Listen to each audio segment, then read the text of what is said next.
7 जनवरी है और शुक्रवार का दिन है। रात के करीब 12 बजने वाले हैं। 10 मिनट के बाद 8 जनवरी प्रवेश कर जाएगा, दिन बदल जाएगा शनिवार।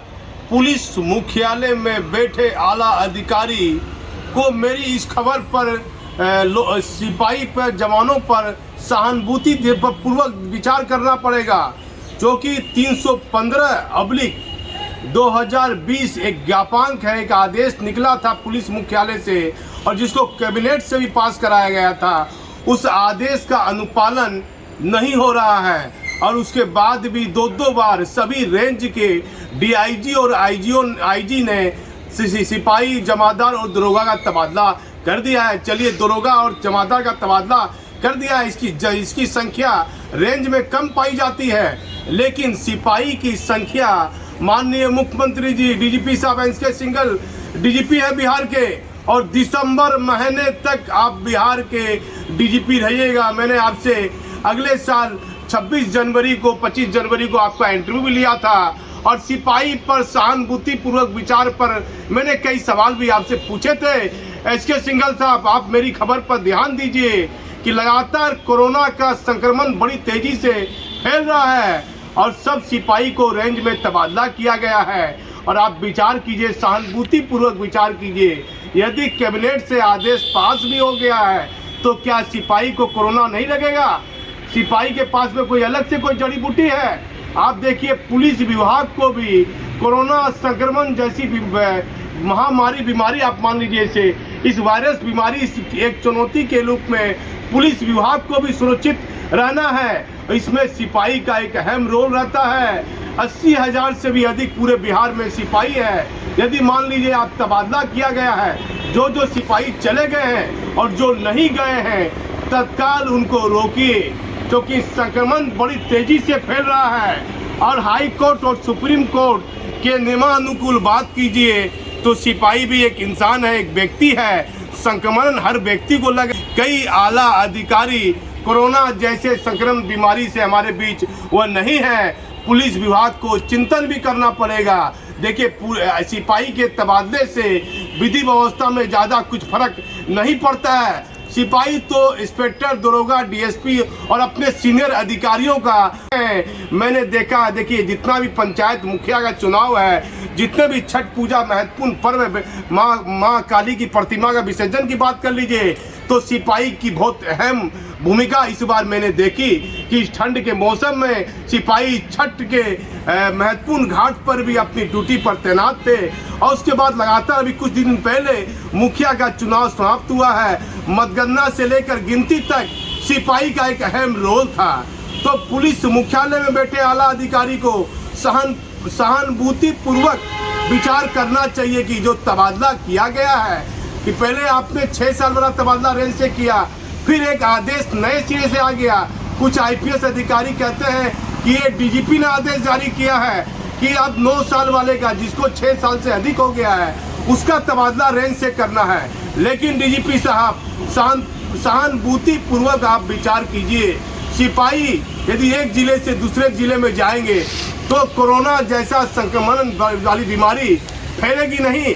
आम व्यक्ति को जब आपका बिहार में कर्फ्यू लग गया है, रात्रि कर्फ्यू लग गया है, 10 बजे से सुबह 5 बजे तक कई सरकारी आदेश और दिशा निर्देश राज्य सरकार के मुखिया नीतीश कुमार ने जारी कर दिया है, तो पुलिस मुख्यालय में कई सीनियर अधिकारी हैं। जेएस गंगवार एडीजी हेडक्वार्टर है। आप लोग कई सीनियर अधिकारी बैठते हैं और कई बुद्धिमान अधिकारी भी हैं। विचार कीजिए, सिपाही के तबादले से विधि व्यवस्था में ज़्यादा फर्क नहीं पड़ता है। तो इतनी तेजी से कोरोना का संक्रमण काफ़ी तेजी से फैल रहा है, तो सिपाही का तबादला 2 महीने 3 महीने के लिए रोक सकते हैं, क्योंकि अभी हाथों हाथ सरस्वती पूजा है। और सरस्वती पूजा में भी आप देखिए, कहीं ना कहीं असामाजिक तत्व कोई ना कोई घटना को अंजाम दे ही देते हैं। प्रतिमा विसर्जन होती है, अब बड़ी संख्या में माँ सरस्वती की प्रतिमा भी हर जगह, मुंगेर, भागलपुर, कई जिले में बैठती है। तो बिहार पुलिस मुख्यालय के आला अधिकारी और बिहार के माननीय मुख्यमंत्री जी नीतीश कुमार जी, यदि आप मेरा चैनल देख रहे हैं तो यह 80,000 सिपाही में सभी लोग आपके वोटर के रूप में भी हैं। कई लोग आपको वोट भी गिराते होंगे, परिवार के लोग। तो आप ध्यान दीजिए, कोरोना संक्रमण काफी तेजी से फैल रहा है। सिपाही पुलिस विभाग को भी इस चुनौती का सामना करना है। पुलिस विभाग को भी सुरक्षित रहते हुए विधि व्यवस्था की स्थिति और अन्य स्थिति महत्वपूर्ण रोल रहता है।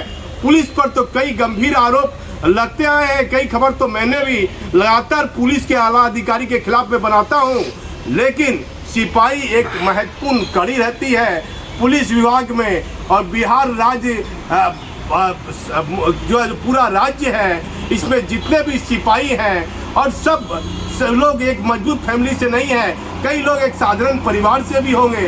तो परिवार पढ़ता, लड़का पढ़ता होगा, बच्चा पढ़ता होगा, स्कूल में एडमिशन होगा। आप बताइए फरवरी मार्च महीने में ये तबादला कितना उचित और कितना जायज़ है।